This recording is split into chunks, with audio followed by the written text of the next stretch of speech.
اعوذ باللہ من الشیطان الرجیم بسم اللہ الرحمن الرحیم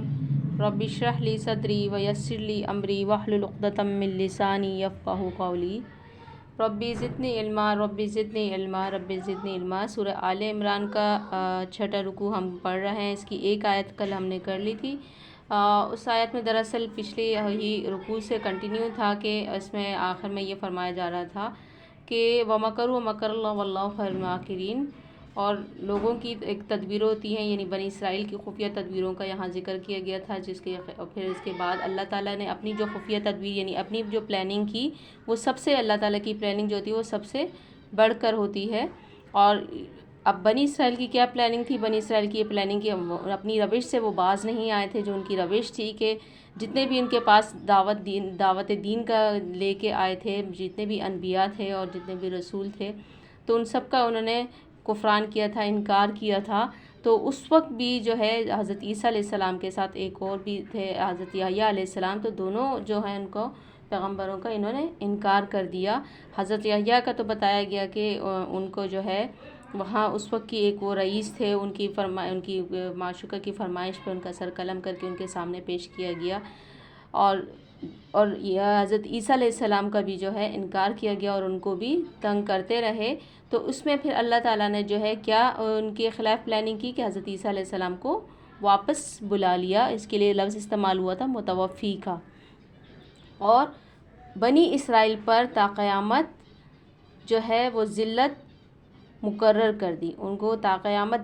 ذلیل کر دیا، یعنی ان کے ساتھ ان کے پاس جو امامت تھی، ایک اتنا بڑا منصب تھا، وہ ان سے چھین لیا گیا اور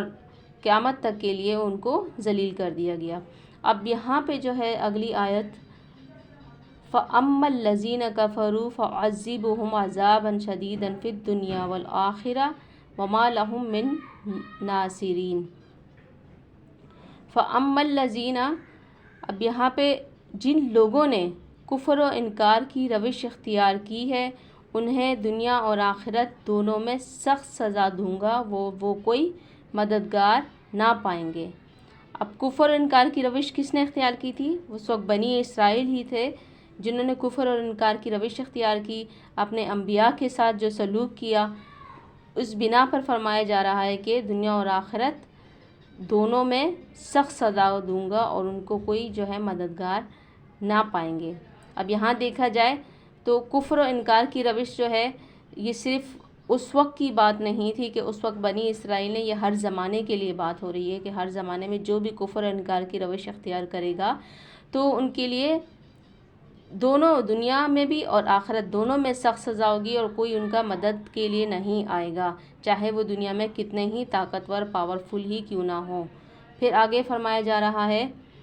وَأَمَّا الَّذِينَ آمَنُوا، اب یہاں پہ اس کا بالکل ہی الٹ، اور جن لوگوں نے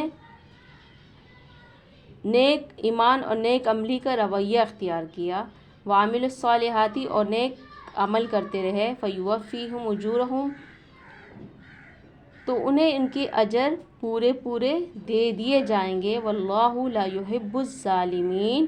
اور خوب جان لو کہ اللہ ظالموں سے ہرگز محبت نہیں کرتا، ظالموں کو پسند نہیں کرتا۔ دونوں ہی اپوزٹ رویے بتا دیے کہ جو کفر کریں گے، اللہ کی آیات سے انکار کریں گے،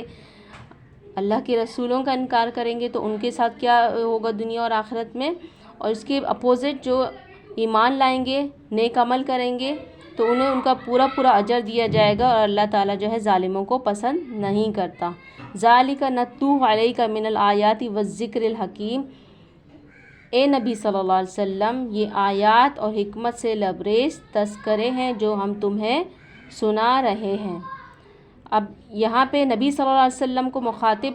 ہو کر فرمایا جا رہا ہے کہ یہ جو قرآن کی آیات ہیں اور جو آپ کو یہ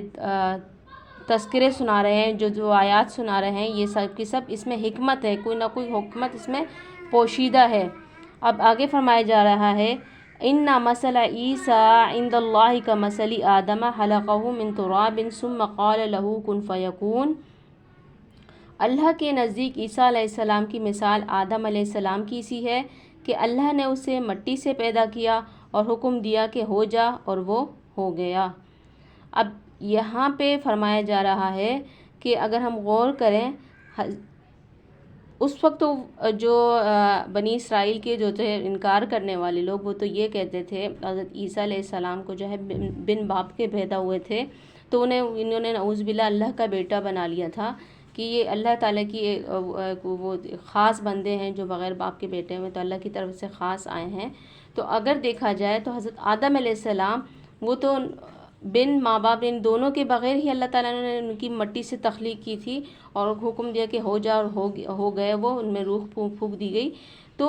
اگر اس لحاظ سے تو پھر ان کو بھی نعوذ باللہ کہنا چاہیے تھا کہ وہ بھی اللہ کے بیٹے ہیں، انہیں بھی وہی درجہ دینا چاہیے تھا۔ تو یہ حقیقت جو ہے کس کی طرف سے فرمائی جا رہی ہے؟ اللہ تعالیٰ کی طرف سے بتائی جا رہی ہے، اور یہ بھی کہا جا رہا ہے کہ تم ان لوگوں میں نہ شامل ہو جانا جو اس میں شک کرتے ہیں۔ ان مثل عیسیٰ عند اللہ کمثل آدم خلقہ من تراب ثم قال له کن فیکون الحق من ربک فلا تکن من الممترین، یعنی جو اللہ تعالیٰ فرمایا جا رہا ہے، اللہ کی طرف سے جو حقیقت بتائی جا رہی ہے، تو اس میں کوئی شک نہیں کرنا، اس طرح سے شک نہیں کرنا، ان لوگوں میں نہیں شامل ہونا جانا جو اس میں شک کرتے ہیں۔ یہاں پہ واضح کن لوگوں کے متعلق فرمایا جا رہا ہے؟ جو بنی اسرائیل کے لوگ تھے، اور جو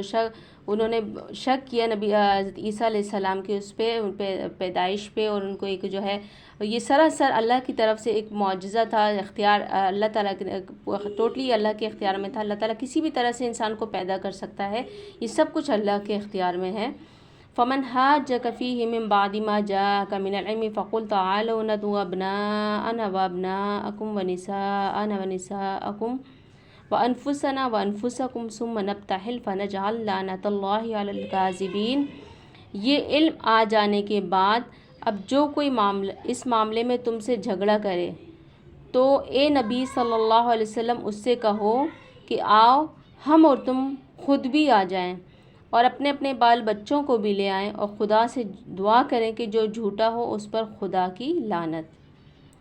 اب اللہ تعالیٰ نے علم دے دیا،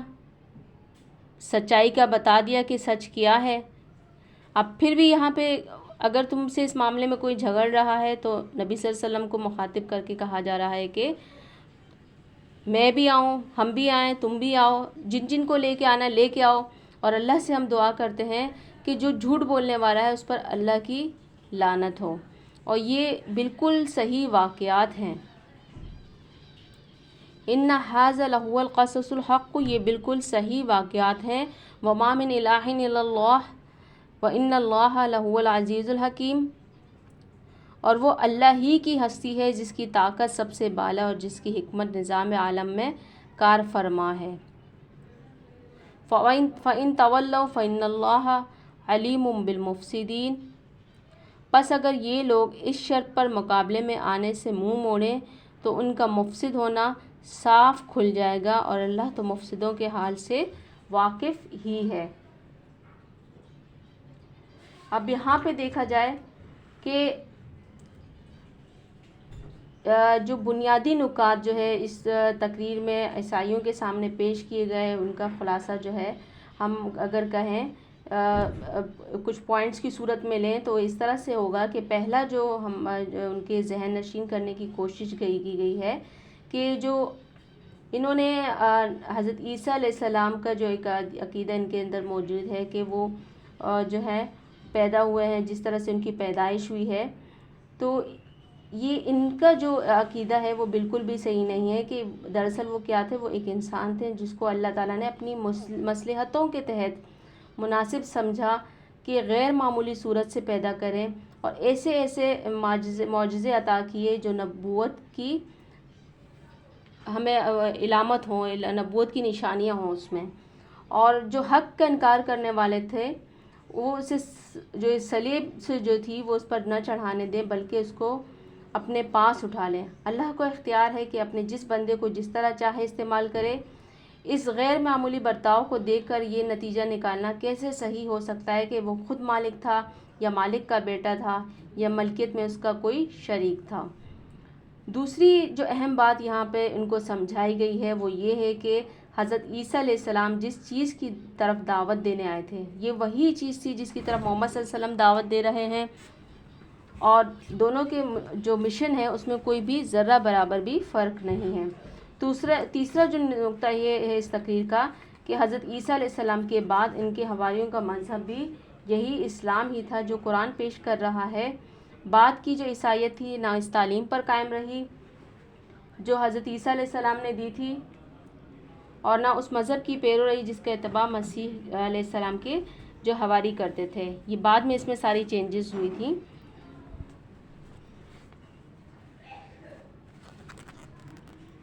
اب یہاں پہ ہمارا جو ہے یہ رکوع کمپلیٹ ہو رہا ہے یہاں پہ،